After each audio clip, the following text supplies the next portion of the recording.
bonjour à tous, nous sommes en compagnie d'Alexandre à Exotic Factory à La Brède. Donc là on a quoi comme serpent typiquement? Là c'est Python Régus, son nom scientifique, c'est Python Royal. C'est l'un des serpents les plus vendus en France parce qu'il est calme, un peu timide, un peu peureux, mais c'est vrai que pour un débutant c'est très bien, et puis ça offre, comme on peut le voir, une panel de mutations assez sympathique, intéressant à travailler aussi. En termes de blessures, de lésions, quels sont les types, ce qu'on retrouve fréquemment chez un serpent, chez un animal à sang-froid? Alors, en captivité, ça va être surtout essentiellement des types de blessures par brûlure.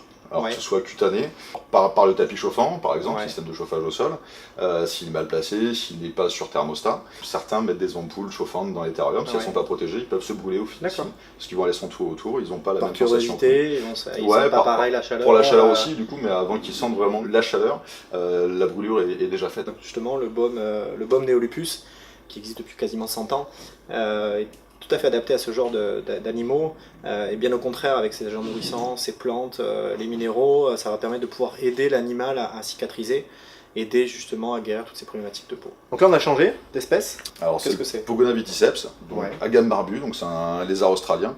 Pareil, barbu comme moi. Voilà, pareil, barbu comme nous, sauf que lui c'est effectivement... Ça va servir à la parade nuptiale, ça va servir, on marque un peu pour nous aussi, on pourrait dire, et puis pour qu'il soit un peu plus conséquent quand il a des joutes entre mâles ou quand il défend son territoire, donc il va gonfler sa gorge, effectivement, il va s'imposer un peu plus. C'est un lézard pareil, très familier pour les débutants et puis pour les jeunes terrariophiles qui veulent commencer, parce que c'est un animal qui a un régime alimentaire composé de beaucoup d'insectes quand il est jeune, et plus il va grandir, plus il va manger des végétaux avec une part quand même d'insectes, mais les végétaux vont permettre d'apporter un peu plus de calcium pour lui, parce que les végétaux contiennent beaucoup de calcium, et il aura moins besoin de protéines en grandissant. Là c'est en plus il a mis ses couleurs, là il est bien. Là. Il est bien, il me drague depuis tout à l'heure, je le vois. C'est un Furcifer pardalis, donc c'est un caméléon de Madagascar. En termes de couleur, la couleur rouge, est-ce que ça a un rapport avec le fait qu'il soit énervé? C'est un rapport avec... stress?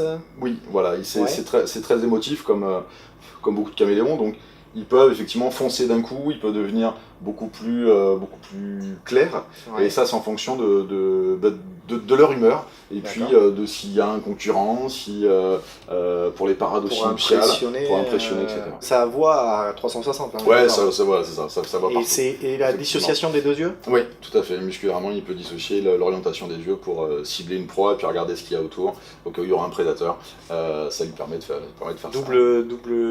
Double compétence. Ouais, tout à fait. Donc là on est passé sur un joli gabarit, on va dire. Donc c'est un cousin du varan. C'est un cousin du varan, voilà. C'est la famille des Théidés. C'est Tupinambis merianae. C'est grand téju d'Argentine. On trouve essentiellement là-bas. C'est un gros omnivore, il va manger de tout. C'est aussi ce qui est sympa dans son alimentation, c'est que ça va être excessivement varié, mais il ne faut pas oublier qu'il mange quand même beaucoup de végétaux, de fruits. Tu me disais que tu l'avais récupéré il y a quelques mois, qu'il avait un peu la queue abîmée. Tout à fait, il avait des lésions sur la queue. On m'a dit que c'était peut-être dû à des brûlures, mais je pense que c'est plutôt fongique. Voilà, et donc j'ai fait des soins déjà aux plantes, mais je n'avais pas testé encore Néolupus, et je pense que ça, avec ce qu'il y a dedans, ça peut être à mon avis très sympa et beaucoup plus prometteur. On va lui appliquer la crème. Donc vous voyez, hein, pas des quantités monstrueuses. Donc c'est un corps gras, donc Néolupus c'est une pommade à base de plantes. C'est hydratant, donc c'est avec une base hydratante. Des plantes, de l'absinthe, de l'anis vert, du fenouil, du romarin, du serpolet, de la mélisse. Et toutes ces plantes en fait vont avoir des vertus à la fois antiseptiques, antifongiques, hydratants, vont aider à la cicatrisation et aider justement donc là à la cicatrisation et va limiter les inflammations cutanées. Mais après pour un animal poilu ça va évidemment aussi aider à la repousse du poil et aider à la cicatrisation pour la même chose. Et ça sent très très bon. Ça sent très bon, ça sent très bon. On était à Exotic Factory à La Brède en compagnie d'Alexandre, passionné de reptiles, ça se voit, ça se sent et ça s'entend dans ces témoignages. En tout cas, c'était super agréable et encore merci beaucoup. Je te serre pas la main. Merci. Non, le cœur est merci à tous et puis vous pouvez nous retrouver donc sur le site internet directement www.neo-lupus.com, sur notre page Facebook qui s'appelle Néolupus, Instagram, Twitter.